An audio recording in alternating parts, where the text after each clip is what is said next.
Di awal film kita diperlihatkan dengan seseorang yang bernama Tang San.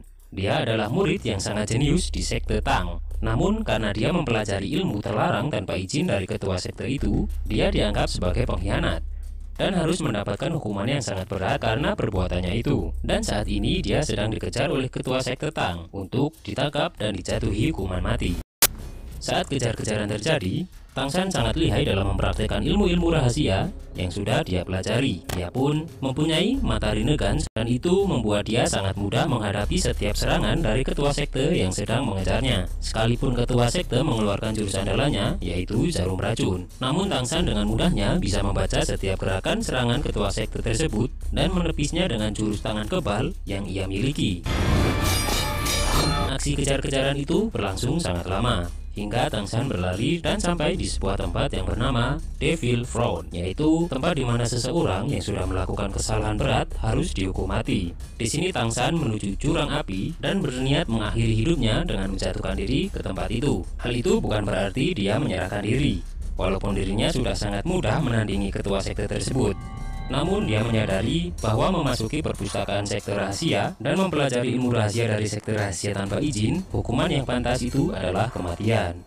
Dan sebelum dia menjatuhkan diri ke jurang, Tang San mengatakan pada ketua sekte bahwa apa yang dia pelajari bukanlah suatu kesalahan, karena ilmu yang dia pelajari tak pernah sekalipun dia bocorkan kepada siapapun. Kemudian Tang San mengeluarkan jurus tertinggi sekte Tang, yaitu Reking Buddha Lotus, yang mana hal itu membuat ketua sekte sangat terkejut dengan hal itu karena melihat keberhasilan Tang San dalam mempelajari ilmu tersebut. Tang San pun mengeluarkan senjata rahasia untuk diserahkan kepada ketua sekte Tang, sekaligus sebagai hadiah sebelum Tang San mati.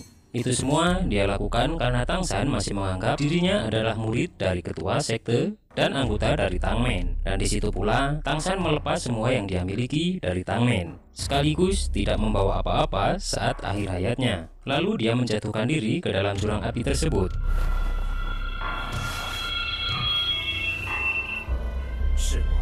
Terlihat ketua sekte mencoba menghentikan Tang San, tapi semua itu sudah terlambat dan ketua sekte telah dibuat menyesal dengan kematian Tang San itu. Dan saat anak buahnya berkata bahwa Tang San adalah pengkhianat, ketua sekte langsung membantah itu.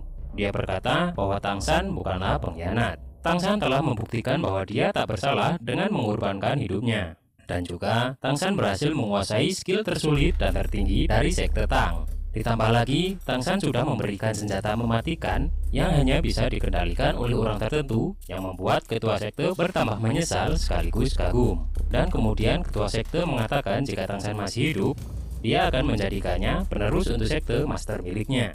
Di sisi lain, saat Tang San masih terjun bebas menuju jurang, dia dibuat kebingungan dengan keadaannya saat itu, karena bukan mati seperti yang dia harapkan, tapi malah dia hidup kembali menjadi seorang bayi di pangkuan ayahnya yang terkulai tak berdaya karena melindungi dirinya dari serangan penjahat. Dan ibunya saat itu juga sedang mengeluarkan kekuatan penuh untuk melawan para penjahat itu, hingga ibunya meninggal.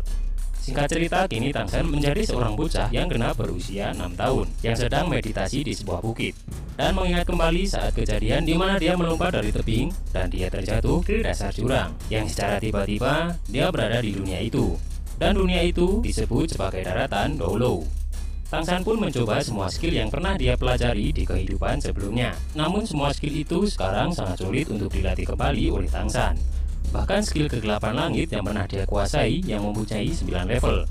Karena perbedaan dunia sekarang dan dunia sebelumnya dia berasal. Sekarang level 1 pun tak bisa dia praktekkan. Kemudian Tang San pulang menuju rumahnya yang berada di sebuah desa yang mana sebagian orang di situ adalah penjual sayuran. Setibanya di rumah, Tang San pun langsung mempersiapkan dan menghidangkan makanan untuk ayahnya.